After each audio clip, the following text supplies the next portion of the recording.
Olá!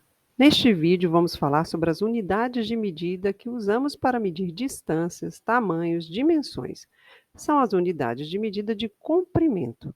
Porém, vamos nos deter nas medidas não convencionais ou não padronizadas. Quando usamos a régua, um metro, a fita métrica, trena para medir, contamos as medidas em metro, centímetro, quilômetro, entre outras. Estas são unidades de medidas de comprimento padronizadas ou convencionais. Mas você se lembra qual é a unidade de medida usada para as telas de TV, computador ou celular? Sim, as telas são medidas em polegadas, que é uma unidade de medida não padronizada. Mas o que significa ser não padronizada? A polegada é a medida da largura de um polegar, certo? Mas será que todos os polegares têm a mesma largura? Claro que não. Então, dizemos que a polegada é uma unidade de medida não padronizada, porque o instrumento de medida, o polegar no caso, pode ter medidas diferentes. Mas se não são iguais, então por que a polegada pode ser usada como unidade de medida? Nós vamos chegar a essa resposta logo adiante.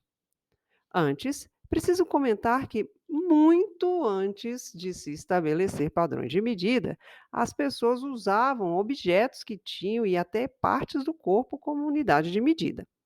Assim, o palmo, o passo e o pé também são exemplos de unidades de medidas de comprimento reconhecidas, porém, são chamadas também de não convencionais, pois, na prática, estas medidas variam. Por exemplo, a minha mão, o meu passo ou o meu pé podem não ter o mesmo tamanho da mão, do passo ou do pé de uma outra pessoa. Em alguns países é muito comum o uso dessas medidas, né, dessas unidades de medida.